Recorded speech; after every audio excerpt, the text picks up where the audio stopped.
All right, this is a quick video to talk about Aristotle Metaphysics, Book 1, Chapters 3 through 7.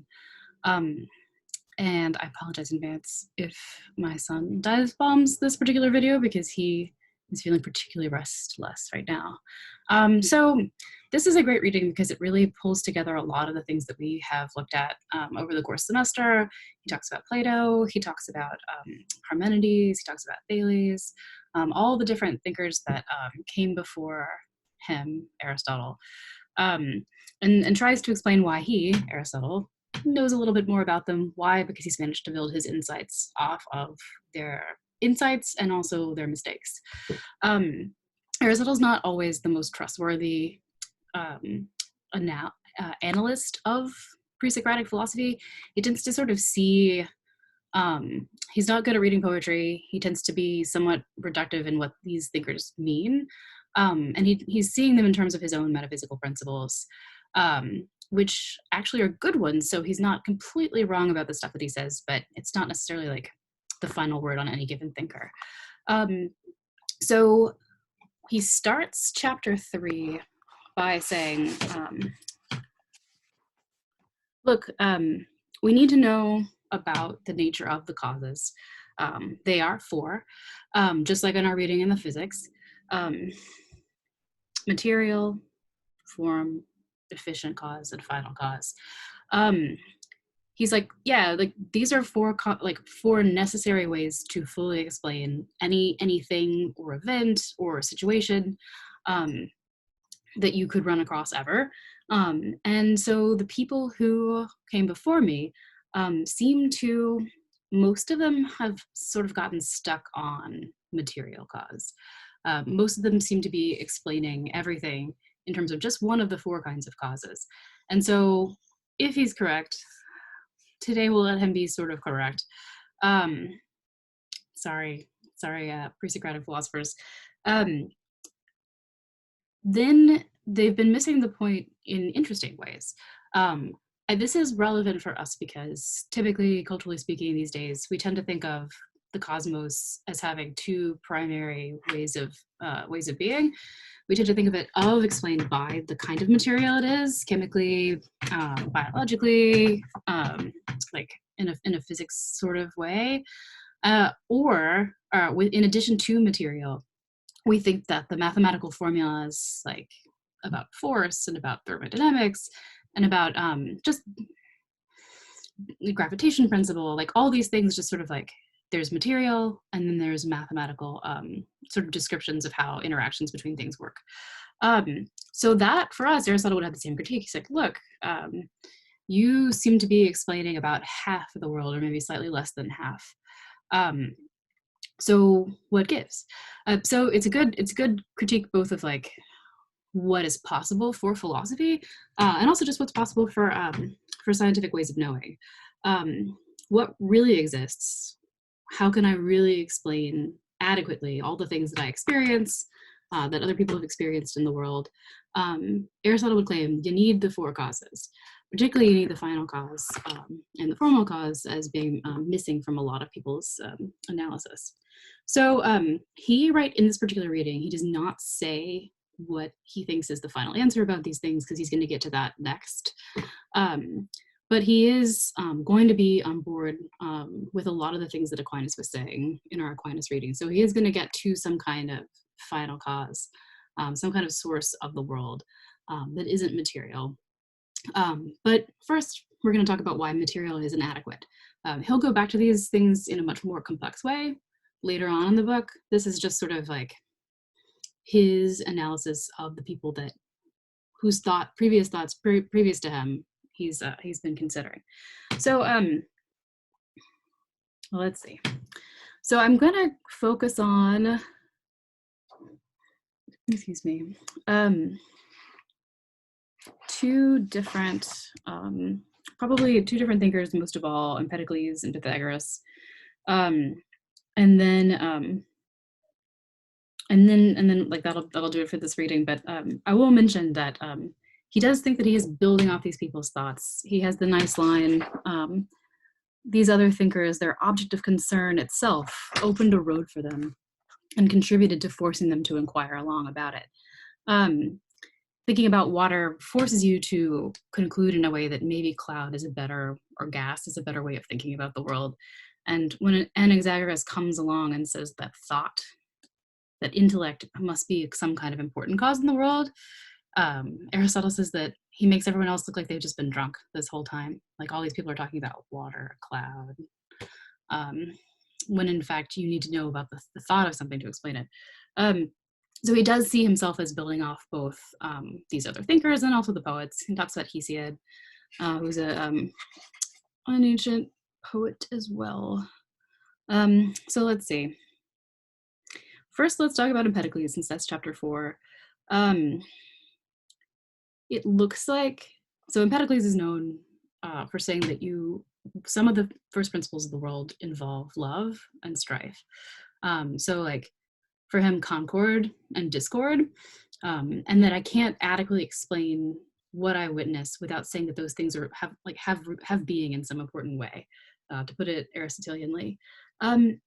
So Aristotle says this actually shows how material alone is inadequate, and an inadequate explanation of the world, because he says, and this is at page 9 in the Sachs, 984b 34ish.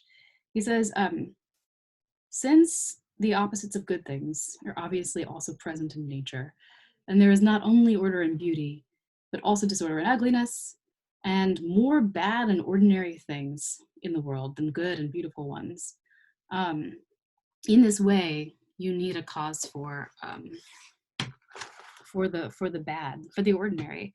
It's sort of a melancholy sentence. There's simply more things that are broken or mixed up, or like if this pen was just, I'm not going to bend my pen, but like if this little part of the pen was just bent a little bit, like it's more common to see pens in bad condition than it is to see pens in good condition. And it's true of everything in the cosmos.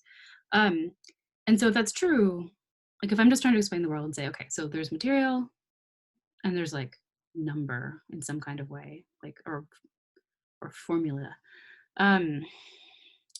then in a way it's like, why would it ever occur to me to say like, oh, why is that pencil just a little bit off, or like, why is that this like piece of construction paper that my son made like slowly fading, like the tape on it is kind of bent and broken right now. For him to notice that something is a little bit off is not a value judgment in the way that we mean it. It's like a fundamental organic part of our biological way of perceiving the world. We perceive that something is a little bit off and a little bit broken. We are humans who desire to know, and we in some way desire to see things arranged, to be harmonious in some kind of way.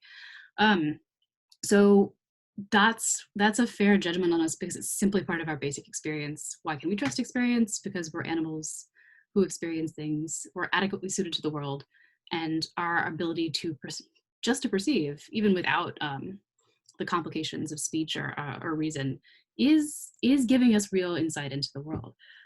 So just the idea of goodness and badness, or bad and ordinary things next to good and beautiful ones, that's just simply part of being an animal. We notice it. It's always on our mind.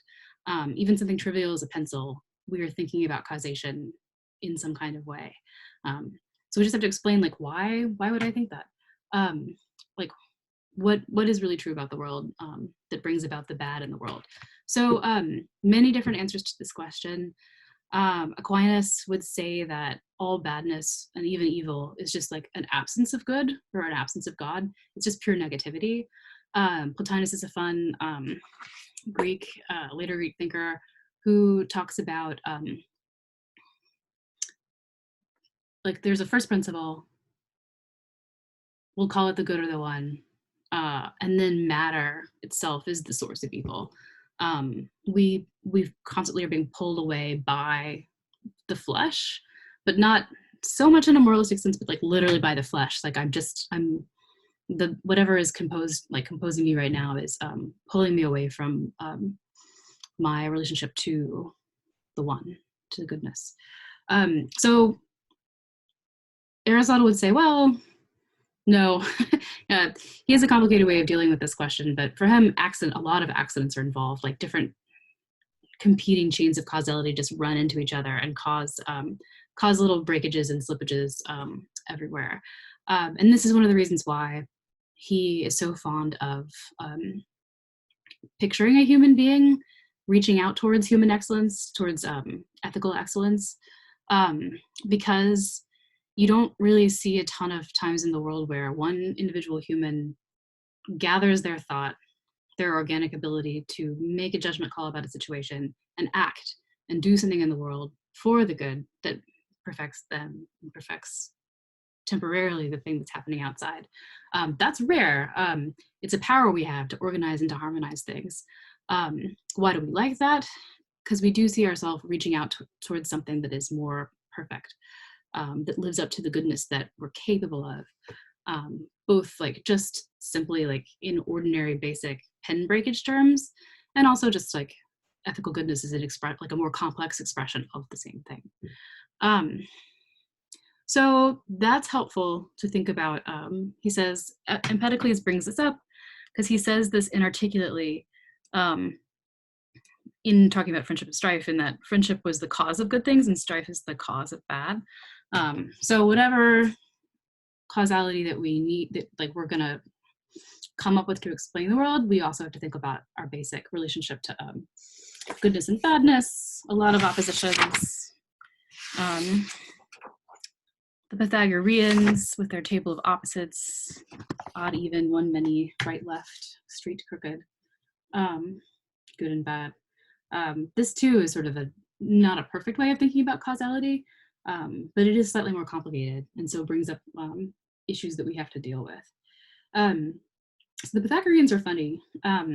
Whenever I read all about them, and I think to myself, these people still don't make sense. It's sort of a religious, sort of culty, kind of monkish phenomenon. Pythagoras, you know him from the Pythagorean theorem. He did come up with this.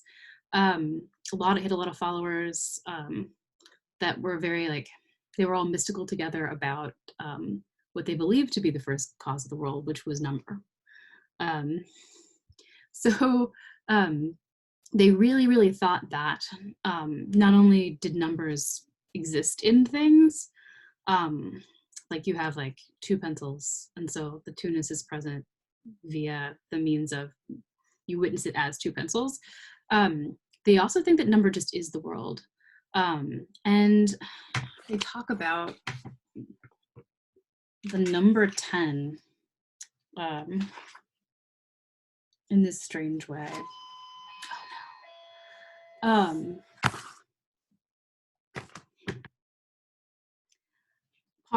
Indie video starting a second.